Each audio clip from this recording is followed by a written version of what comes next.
So this is my grandfather, Shimon Schocken, who was born into a poor and uneducated family with 6 children to feed. And when he was 14 years old, he was forced to drop out of school in order to help put bread on the table. He never went back to school. Instead, he went on to build a glittering empire of department stores. Salman was the consummate perfectionist, and every one of his stores was a jewel of Bauhaus architecture. He was also the ultimate self-learner, and like everything else, he did it in grand style. He surrounded himself with an entourage of young unknown scholars like Martin Buber and Shai Agnon and Franz Kafka, and he paid each one of them a monthly salary so that they could write in peace. And yet, in the late 30s, Salman saw what's coming.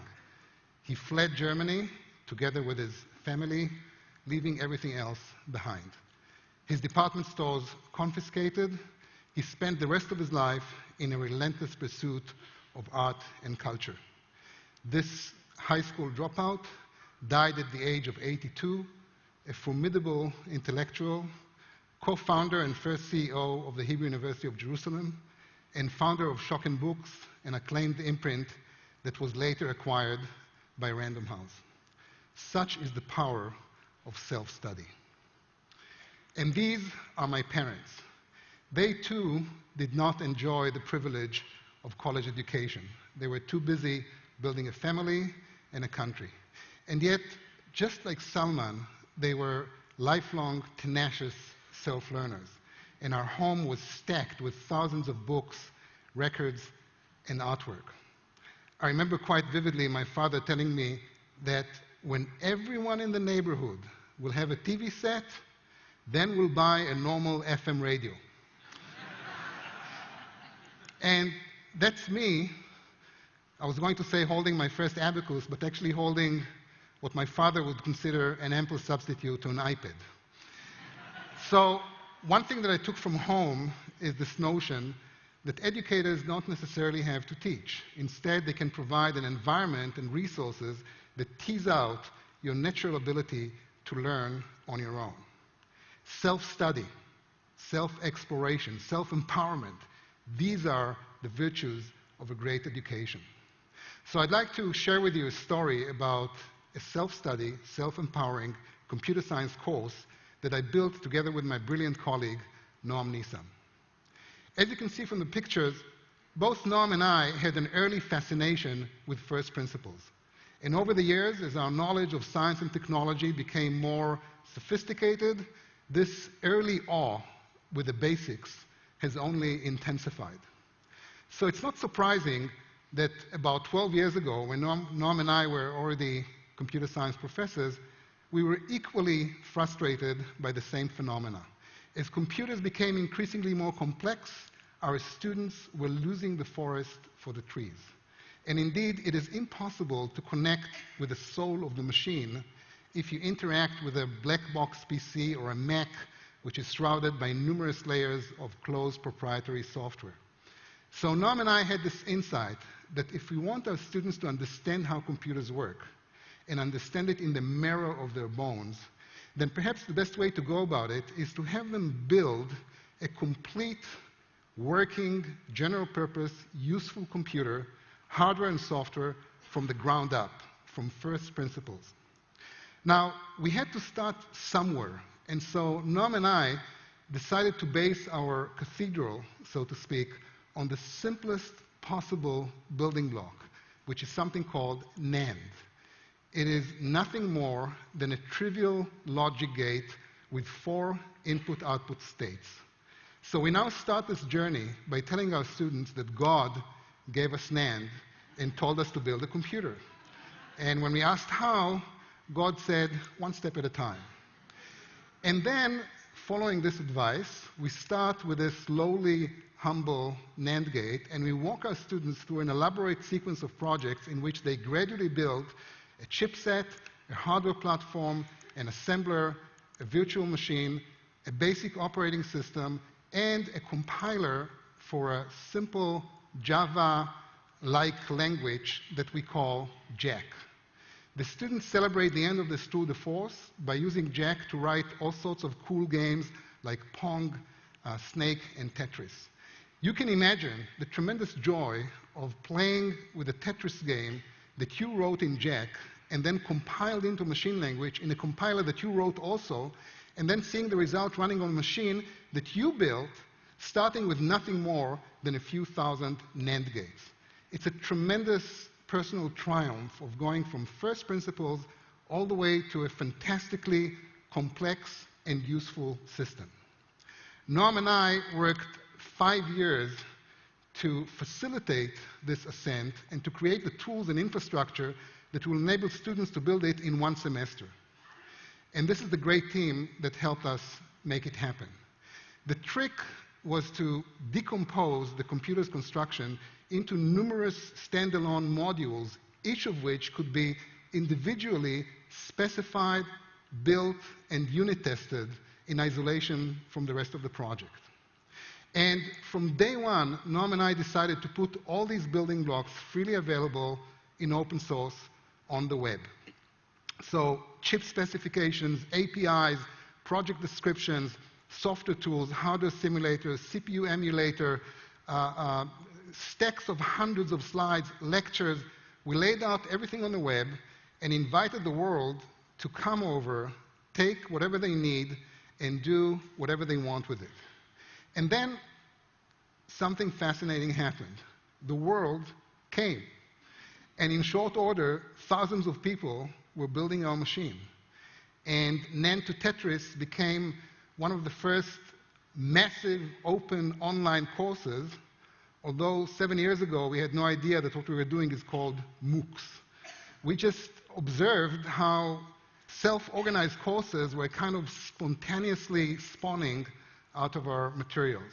For example, Pramod CE, an engineer from Kerala, India, has organized groups of self-learners who build our computer under his good guidance. And Parag Shah, another engineer from Mumbai, has unbundled our projects into smaller, more manageable bites that he now serves in his pioneering do-it-yourself computer science program. The people who are attracted to these courses typically have a hacker mentality. They want to figure out how things work, and they want to do it in groups, like this Hackers Club in Washington, D.C., that uses our materials to offer community courses. And because these materials are widely available in open source, different people take them to very different and unpredictable directions. For example, Yu Feng Min from Guangzhou has used FPGA technology to build our computer and show others how to do the same using a video clip. And Ben Craddock developed a very nice computer game that unfolds inside our CPU architecture, which is quite a complex 3D maze that Ben developed using a Minecraft 3D simulator engine. The Minecraft community went bananas over this project, and Ben became an instant media celebrity. And indeed, for quite a few people, taking this NAND to Tetris pilgrimage, if you will, has turned into a life-changing experience. For example, take Dan Rounds, who is a music and math major from East Lansing, Michigan. A few weeks ago, Dan posted a victorious post in our website, and I'd like to read it to you. So here's what Dan said. I did the coursework because understanding computers is important to me, just like literacy and numeracy. And I made it through. I never worked harder on anything, never been challenged to this degree. But given what I now feel capable of doing, I would certainly do it again. To anyone considering NAND to Tetris, it's a tough journey, but you'll be profoundly changed. So Dan demonstrates the many self-learners who take this course off the web on their own traction, on their own initiative, and it's quite amazing because these people cannot care less about grades. They are doing it because of one motivation only. They have a tremendous passion to learn. And with that in mind, I'd like to say a few words about traditional college grading. I'm sick of it. We are obsessed with grades because we're obsessed with data. And yet grading takes away all the fun from failing. And a huge part of education is about failing. Courage, according to Churchill, is the ability to go from one defeat to another without losing enthusiasm. And Orwell said that mistakes are the portals of discovery. And yet we don't tolerate mistakes, and we worship grades. So we collect your B pluses and your A minuses, and we aggregate them into a number like 3.4, which is stamped on your forehead and sums up who you are. Well, in my opinion, we went too far with this nonsense, and grading became degrading. So with that, I'd like to say a few words about upgrading and share with you a glimpse for my current project, which is different from the previous one, but it shares exactly the same characteristics of self-learning, learning by doing, self-exploration, and community building. And this project deals with K-12 math education, beginning with early age math. And we do it on tablets because we believe that math, like anything else, should be taught hands-on. So here's what we do. Basically, we developed numerous mobile apps, every one of them explaining a particular concept in math. So for example, let's take area. When you deal with a concept like area, well, we also provide a set of tools that the child is invited to experiment with in order to learn. So if area is what interests us, then one thing which is natural to do is to tile the area of this particular shape and simply count how many tiles it takes to cover it completely. And this little exercise here gives you a first sort of good insight of the notion of area. Moving along, what about the area of this figure? Well, if you try to tile it, it doesn't work too well, does it? So instead, you can experiment with these different tools here by some process of guided trial and error, and at some point you will discover that one thing that you can do among several legitimate transformations is the following one. You can cut the figure, you can rearrange the parts, you can glue them, and then proceed to tile just like we did before.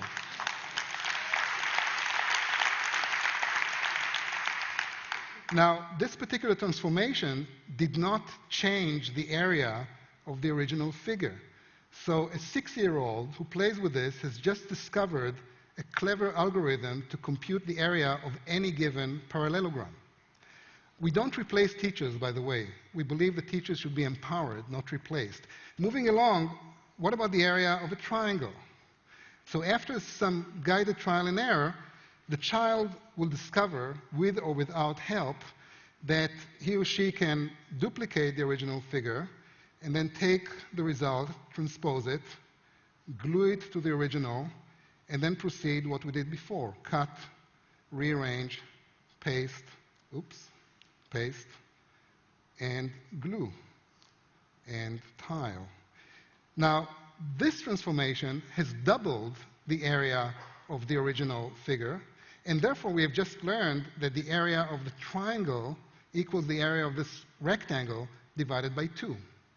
But we discovered it by self-exploration. So, in addition to learning some useful geometry, the child has been exposed to some pretty sophisticated science strategies, like reduction, which is the art of transforming a complex problem into a simple one, or generalization, which is at the heart of any scientific discipline, or the fact that some properties are invariant under some transformations. And all this is something that a very young child can pick up using such mobile apps. So presently, we are doing the following. First of all, we are decomposing the K-12 math curriculum into numerous such apps. And because we cannot do it on our own, we've developed a very fancy authoring tool that any author, any parent, or actually anyone who has interest in math education can use this authoring tool to develop similar apps on tablets without programming. And finally, we're putting together an adaptive ecosystem that will match different learners with different apps according to their evolving learning style. The driving force behind this project is my colleague, Shmulik London. And you see, just like Salman did about 90 years ago, the trick is to surround yourself with brilliant people. Because at the end, it's all about people. And a few years ago, I was walking in Tel Aviv and I saw this graffiti on a wall, and I found it so compelling that by now I preach it to my students, and I'd like to try to preach it to you. Now, I don't know how many people here are familiar with the term mensch. It basically means to be human and to do the right thing. And with that, what this graffiti says is high-tech, schmai-tech. The most important thing is to be a mensch. Thank you.